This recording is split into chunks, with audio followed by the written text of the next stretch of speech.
faith journey. Let's see, I was born at a very early age. Actually, I was one of those church kids. I grew up in the church. Was active in the youth group and all the choir, back when they let me sing in public.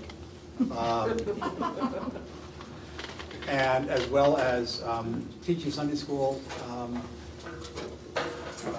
3 and 4-year-olds, loved the nursery.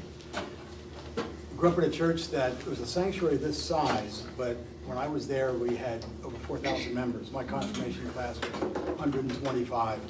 And I always thought about, being active in the church, and I might end up going to, in the ministry. But I gotta tell you, those clergy types are the ones that, they walk around wearing dark suits, fold their hands, carry a Bible, and pray all day long.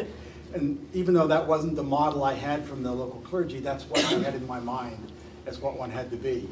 And I couldn't see myself being that solemn all the time.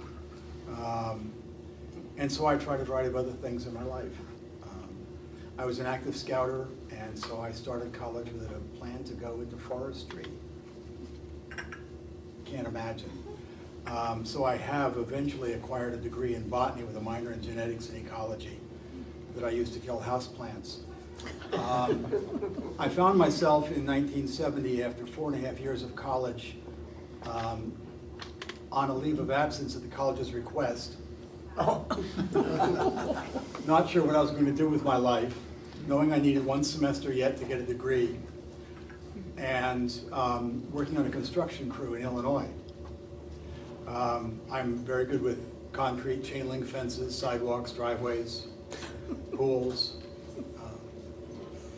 And one night, having dinner, my roommate was a guy I shared an apartment with, was a high school classmate whose parents had moved to Illinois, and they invited us to come for dinner one Sunday. Somebody else cooks better than what the 2 bachelors were doing. So we went, and as we're sitting around the dinner table, his younger sister said to me, "You ought to come down to our youth group at the church tonight." Now, I hadn't seen the inside of a church for 6 months. I'd seen more Sunday mornings from the end of a long Saturday night partying than I had getting up to see the sunrise. I was about as far from my church roots as I could get. But she invited me to come because the recruiter from my college was going to be there. And so I went. You know the feeling you get when you walk in the door after you've been going on vacation? It's like, this is my home. This is familiar space. I feel like I'm relaxed. I'm home. I had never been in the church in Downers Grove, Illinois in my life, but I walked in the door and I was home. And as we're sitting around, my friend from college, my high school buddy, and I, sitting on the slate hearth in the youth room in front of the fireplace. I remember it vividly. She said to me, "What are you going to do now?" And I was talking about this construction crew and everything else, and she knew that I'd been furloughed from college. And I said, "I'm going back to Drew in the spring, finish my degree, and go to seminary." And my roommate went, "You what?" Never looked back. I knew it. That was the moment for me. And I've had other moments in my life, but that was the moment when I knew that's where God wanted me and where I had to be. I didn't have any choice. And I've had, those moments have struck through a variety of places and times when suddenly I realized where I had to be. And I think that's the biggest thing. That was the biggest step for me in my faith journey, was when I realized that all this church stuff aside, which was nice, but I needed to be in ministry. Now, I wasn't going to go into parish ministry. I really was still geared up for that forestry stuff, so I wanted to take my experience at church camp and scout camp, and I was going to be a camp and conference director in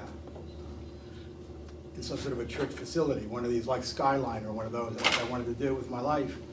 And so I went to one of my friends who was a camp and conference director and said, "What sort of training should I have for that?" And he said, "Well, when you go to seminary, you have to go ahead and get the Masters of Divinity and get ordained." Why? Well, because the clergy in congregations won't give you respect unless you're a peer. So if you're gonna push the camp, you gotta have the credential, because they're a bunch of snobs. Okay. So, but one thing I knew I would never do was I was never gonna be a parish pastor. I was never gonna have to preach every week. That wasn't for me. I also knew from my love of out of doors, the one thing I would never ever do in my life was to be an inner city pastor. And as the saying goes, man plans, God laughs, and here I am. There have been, I could do this for hours, Randy, so. Yeah, and we'll let Deb catch up to where we met. Oh, catch up to where we met. If you want, or to wherever you want. Well,